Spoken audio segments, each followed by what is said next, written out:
হাবিবা, দুঃখিত অনেকক্ষণ আসলে ডাক্তার হাবিব মিল্লাতের সঙ্গে আমি কথা বললাম।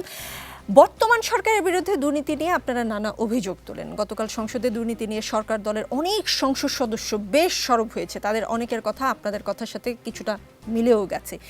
এতে কি প্রমাণ হয় না যে বিরোধীদের গঠনমূলক বক্তব্য বা পরামর্শ গ্রহণ করে সরকার, বা আওয়ামী লীগের দলের মধ্যে এক ধরনের গণতন্ত্র আছে যেটা আপনাদের দলে নাই? আপনাদের দলে এক রাতে কমিটি বিলুপ্ত হয়, পরের দিন সকালবেলা কমিটি ঘোষণা হয় এবং সেটা আমরা জানতে পারি এক ব্যক্তির সিগনেচারে, এক ব্যক্তির মুহূর্তের ডিসিশনে হয়।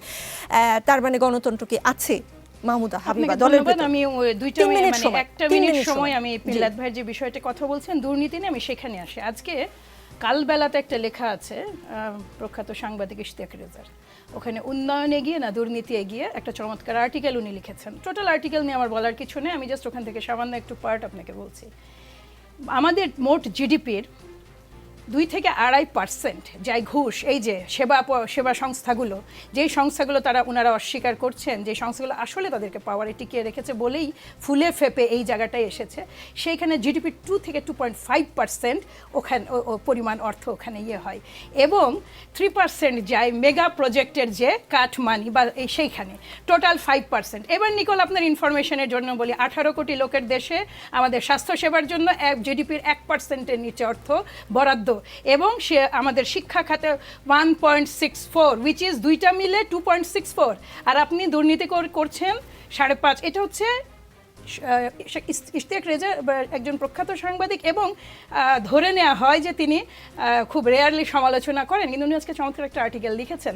দুর্নীতি এমন একটা পর্যায়ে এসেছে, রোগ যতক্ষণ ঢাকা থাকে ততক্ষণ এটা আসলে চোখে পড়ে না। কিন্তু যেটা উনি বারবার বলছিলেন, আমার সম্মানিত মানে প্রতিপক্ষের বক্তা, যে বিএনপির সময় এটা হয়নি, তার আগের সরকার ওটা হয়নি। দেখেন, আপনি মিডিয়া, বর্তমান রেগুলার মিডিয়া যদি নাও চায়, তারপরেও অল্টারনেটিভ মিডিয়া এখন এত পাওয়ারফুল হয়ে গেছে, আপনার সাথে আমার কথোপকথন কি হচ্ছে, সেই কথোপকথনের ধরনটা যদি ভালো না হয়, সেটাও দেখা যায় যে আমরা শুনতে পাচ্ছি। এটা আগে আপনার হাতের মুঠোয় এত দুর্নীতি ছিল না, কিন্তু আমি কখনো জানতে পারতাম না। ধরে নেন ভার্চুয়াল মিডিয়া অনুপস্থিত, আপনি জানতে পারতেন মতিউর রহমান সাহেবের এই বালকপুত্র, 19 বছরের বালকপুত্র, সে একটা ছাগল কিনেছে 15 লাখ টাকা, এটা দুদিন পরে পেপারে আসতো।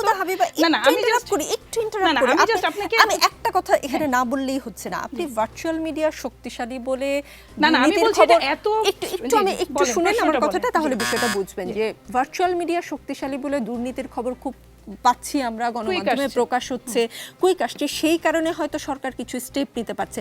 আপনাদের সময় ভার্চুয়াল মিডিয়া ছিল না বলে আপনাদের সময় দুর্নীতির কোনো এক্সাম্পলের কথা, যেটা ডাক্তার হাবিব মিল্লাত বললেন, এরকম এক্সাম্পল আপনারা সেট করতে পারেননি, সেটাও কি আপনারাও কি দায় চাপাচ্ছেন মিডিয়ার উপরে? মিডিয়ার উপরে কোনো দায় কিন্তু আমি চাপাচ্ছি, মিডিয়া তখনও করতো, মিডিয়া খুব পাওয়ারফুল ছিল, মিডিয়ার উপরে তখন কিন্তু স্যাংশনটা ছিল না। আপনি যদি এখনকার হিসাব দেখেন, 86-84% বোধ হয় বিভিন্ন ইলেকট্রনিক এবং প্রিন্ট মিডিয়াতে, তখন আপনি দেখেন তো কটা নোট যেত, জানা যায় এরশাদ সাহেবের সময় কিছু নোট যেত। এটা একটা প্র্যাকটিস, কিন্তু সেটা দেখেন, যে কোনো প্র্যাকটিস, খারাপ প্র্যাকটিস খুব দ্রুত বাড়তে থাকে, এবং এটা এক পর্যায়ে নিউক্লিয়ার বোমের মতো হয়ে যায়। এখন যেটা হয়েছে, সংসদে কথা না বলে উপায় নাই, তো ইনাদেরকে তো টিকে থাকতে হবে। যেই কথাটা উনি বললেন যে জনসম্পৃক্ততা, ভোট তো দরকার হয়নি তাদের এই সংসদে আসার জন্য, ভোট করে তো তারা আসেননি। যেই নির্বাচন করেছেন, নিজেরা নির্বাচন করেছেন, যেই নির্বাচন কোনো অস্তিত্ব নেই। আরো এক মিনিট, যে আপনি জিজ্ঞেস করে দেখেন, বা সাধারণ একটা বিষয়, ভোট অধিকার, আপনার বয়স, আপনি তো তরুণ, এবং আপনি আপনার আশেপাশে আপনার জুনিয়রদের যারা ভোটার হয়েছে জিজ্ঞেস করে দেখবেন কয়জন ভোট দিতে পেরেছে কিংবা দেওয়ার আগ্রহ রেখেছে। যেখানে ভোট দিয়ে রেজাল্ট হচ্ছে 0, সেখানে তো আসলে ভোট দেওয়ার আগ্রহটা কমিয়ে যায়। আপনাকে আরও দুটো আমি এই প্রসঙ্গে পরিসংখ্যান দেই, সেটা হচ্ছে যে বণিক বার্তা, এটা সম্ভবত 23 তারিখের একটা রিপোর্ট এসছে।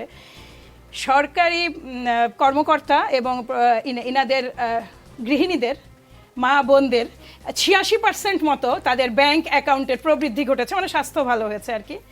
আর আরেকটা জিনিস, আপনি রুটে সবসময় যাবেন, যেটা হবে না কেন, 2010-এ যখন একটা দায়মুক্তি আইন করা হয়েছিল, আপনি জানেন, বিদ্যুতের ক্ষেত্রে, মেগা প্রজেক্টের ক্ষেত্রে, এবং যখন অন্যান্য ক্ষেত্রে যেটা আছে আপনি জানেন, যেটা আপনি কিছুক্ষণ আগেই বললেন, ঊর্ধ্বতনের অনুমতি ছাড়া আপনি কোনো অভিযোগ সামনে নিতে পারবেন না। আপনি তো ছেড়েই দিয়েছেন। আপনি 2010-এ 3 বছরের জন্য দায়মুক্তি করেছিলেন, সেটা বাড়তে 18 পর্যন্ত আসলো, এখনো 23 এবং 24-এও কিন্তু আপনার ওই দায়মুক্তি মানে বিরাজ করছে। এবং এক বিদ্যুৎ কেন, বাকিরা কেন বসে থাকবে? তারাও তো সরকারি কর্মকর্তা কর্মচারী, তাদেরও তো পাওয়ার আছে।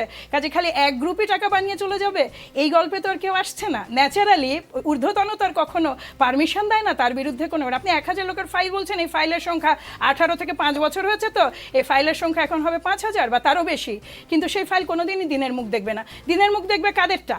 এই যে বায়বীয় মামলা বেগম খালেদা জিয়া, তাকে নিয়ে যে আপনি 2 কোটি টাকা এখন ব্যাংকে আছে 6.5 কোটি টাকার উপরে, অথচ উনি সেইটার সাজা খাটছেন। আপনি নিকোল আমাকে বললেন যে আমি 2 মিনিট সময় দিয়েছেন, আমি উনাকে নিয়ে বলেছি একজন মানুষ মারা যাচ্ছেন, তিনি আমার নেত্রী এবং তিনি হচ্ছেন বাংলাদেশের মানে বিএনপির প্রধান নেত্রী, তাকে আমরা একেবারে অসহায় হয়ে হত্যাকাণ্ডটা দেখছি। আপনি আবারও 2 মিনিট দিবেন, আমি ওনাকে নিয়েই বলবো, আমি ক্ষমা প্রার্থী সেই জন্য। কিন্তু তার মানে এই নয় যে বিএনপি জনসংশ্লিষ্ট কোনো মানে কাজের মানে তাদের দাবির সাথে না। আমাদের মূল দাবিটাই তো তাদের ভোটাধিকার প্রতিষ্ঠা করা। আপনি যে বলছেন মূল্যস্ফীতি কেন হচ্ছে, মুদ্রাস্ফীতি কেন হচ্ছে? আপনার ডিম কেন 15.5 টাকা দিয়ে আপনি কিনছেন? আপনি কেন 16 টাকা দিয়ে ডিম কিনতে বাধ্য হচ্ছেন? কারণ হচ্ছে আপনার তো সিস্টেমটা করাপ্ট হয়ে গেছে। আপনি যেই দিকেই তাকাবেন, সরকারের যে পিলারগুলো আপনি তো ভেঙে দিয়েছেন।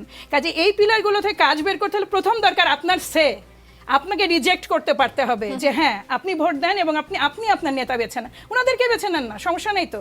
ভোট অধিকার যেটা নিয়ে যুদ্ধ করতে করতে এতদিন আসছি, এমন একজন নেত্রী যাকে নিয়ে আমি কথা বলেছি, কিন্তু তার সবই হারিয়েছেন। তার একটা পিসফুল শেষ সময়টা অন্তত দেওয়া উচিত। জি, নেত্রী আপনাদের মূল কনসেন্ট্রেশন বা কথা বলার মূল পয়েন্ট।